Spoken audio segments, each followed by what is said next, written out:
Steven Pinker, Harvard College professor, Johnstone Family Professor of Psychology at Harvard University. You know the books. The Stuff of Thought, Language as a Window into Human Nature is the most recent one. Before that, of course, How the Mind Works, The Blank Slate. And it is, of course, obligatory from all the pieces I've written about Steve to refer to his rock star locks. Steven Pinker. Thank you.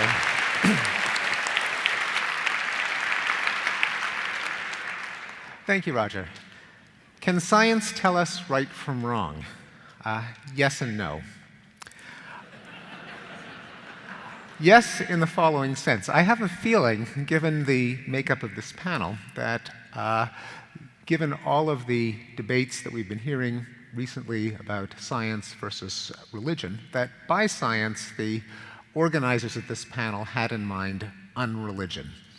And I would agree that religion cannot tell us right from wrong for various reasons. For example, if we come to religious knowledge via faith, and if faith means believing something without having a good reason, I don't think that people should believe things without having a good reason.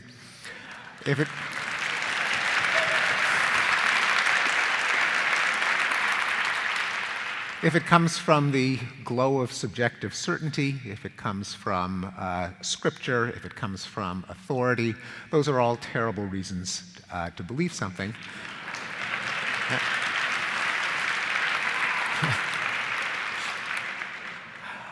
And I think there's even a more principled argument why religion can't tell us right from wrong, going back more than 2,000 years to an argument from Plato, which I believe is still a knockdown argument today, which runs as follows. Imagine someone said that the source of right and wrong is divine decree. Killing is wrong because God said it's wrong. Well, then you have to ask, why did God say that it was wrong? Did he have a good reason, or was it just a whim? Could he have just as easily said that it's right to go out and kill and rape and torture, in which case it would be right because he said it's right? Now, if you recoil at that suggestion, if you say, no, it would still be wrong even if God said it was right, or if you say God wouldn't have commanded us to kill and rape because he had a reason not to give us that command, well, we can appeal directly to the reason and skip the middleman. Either way,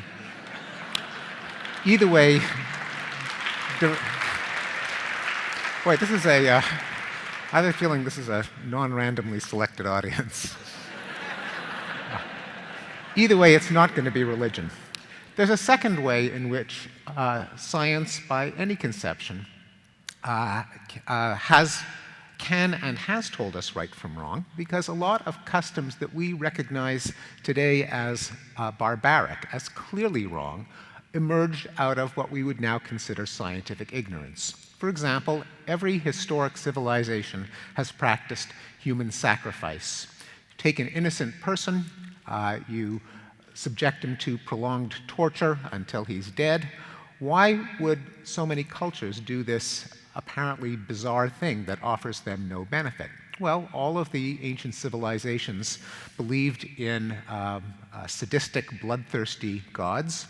They lived their lives. They saw that it was full of nasty surprises. People died of accidents. People got sick. Children got sick. Crops would fail. What kind of God would visit all of this suffering on humans? Well, the answer would obviously be a sadistic, bloodthirsty God. If God has a minimum daily requirement of human gore, why not be proactive about it? Better him than me. Likewise, the primitive pre-scientific mindset believes that there are no accidents, that if something bad happens, if a ship sinks, if a crop fails, then there must have been a witch that cast a spell that caused it to happen. From that, it doesn't take long to finger someone you don't like as the witch that caused that calamity, and that licenses you to kill the alleged witch. We don't believe in witches anymore. One of the great moral advances, I think on a par with love thy neighbor and do unto others, is the one on the bumper sticker, which I'll paraphrase as stuff happens. Slavery used to be justified by the empirical hypothesis that Africans were innately inferior and subservient and helpless.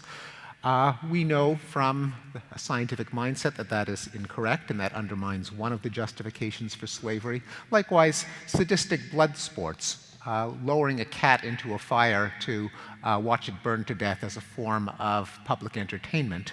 We have every reason to believe that cats suffer as much as humans do, among them being that we know what makes humans suffer, namely the activity of our brain. We know that cats have brains with all the same parts, therefore we have every reason to believe that cats suffer. As Voltaire famously said, those who can make you believe absurdities can make you commit atrocities. On the other hand, and here's where the no comes about. Let's say that everyone agrees on the facts, that, for example, other people suffer, that cats suffer, and so on, but someone were to say, well, gruesome sadistic spectacles like burning a cat to death are okay because why should I care about a cat suffering? It gives me pleasure. Or it's fine to break criminals on the wheel, which is to say strap them to a wagon wheel, smash their arms and legs with a sledgehammer, hoist them on the wheel, let them die in agony, because bad people deserve to suffer. What else is going to deter people from a life of crime? And besides, it's great entertainment to bring the whole family out and watch the victim writhe and scream, which is how criminal punishment was administered in medieval Europe for hundreds of years. Now, we realize today that that is wrong. But on the other hand, it isn't exactly science that tells us that it's wrong, nor is it a gut feeling. In fact, cruel punishments were eliminated not by appeal to religious scripture, since scripture indeed mandates all kinds of cruel punishments like stoning for what we today recognize are trivial infractions like blasphemy and heresy and working on the Sabbath. So that wasn't where it came from. It didn't really come from science because there wasn't necessarily any disagreement over the facts, but it did come from reason. People provided reasons at the time why cruel punishments were a bad idea. For example, one reason is that each of us objects to our own suffering. If suffering is bad for me, how can I say that suffering is okay for someone else just because they're them and I'm me? It's like saying that the point that I'm standing on is a special place in the universe because I happen to be standing on it at this very moment. Well, if suffering is for everyone is a bad thing, if it's bad for you, you can't coherently maintain that only my suffering counts, then the only reason that you should administer suffering in a system of criminal justice is to deter a greater amount of suffering that the criminal would perpetrate if he was undeterred. Well, if deterrence is the goal of a criminal justice system, you should only administer that much discomfort that would deter someone, and surely locking someone up or fining him would have the same deterrent effect as smashing his arms and legs and leaving him to die in agony.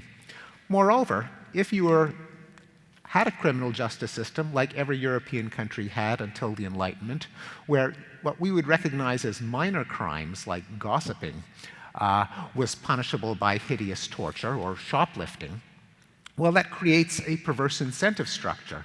Because if someone wants to shoplift a loaf of bread and they know that they're going to be tortured to death, well, they may as well kill the shopkeeper while they're at it, because there could be nothing worse than the punishment they get for stealing the loaf of bread. Why not reduce the probability of getting caught by committing the maximum possible crime? And so that is a good reason to calibrate punishment in a criminal justice system so that the worse the crime is, the more severe the punishment is. Now, these were arguments. They're not religious arguments. They're not scientific arguments. They were offered by people like Cesare Beccaria, a philosopher and an economist. And that is the kind of reasoning that we use in conjunction with a better understanding of the world to tell us right from wrong, both in history and today. This kind of secular reasoning is done not just by scientists, but with the help of historians, journalists, essayists, polemicists, legal scholars, and moral philosophers. Now, one could say, since it's really hard to find a sharp dividing line between science and many aspects of philosophy, or science and social science and history, history and political science. One could just say that anyone who engages in secular reason is a kind of honorary scientist that will define science in the broadest term of relying on logic and evidence rather than on dogma or authority or subjective feeling. If that was the definition of science, then I would say yes, science can determine what's right from wrong. It's not the way most people use the word science, and as long as what people think of when they think of science is biology and chemistry and physics, I would say that science is indispensable in determining right and wrong, but it's not enough to determine right and wrong.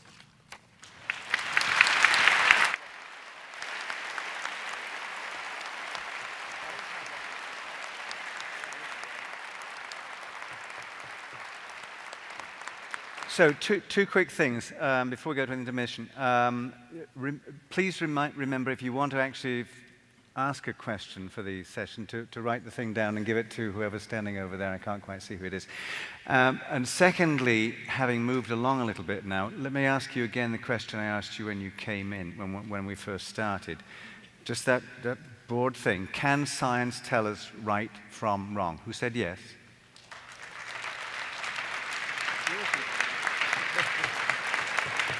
And who says no?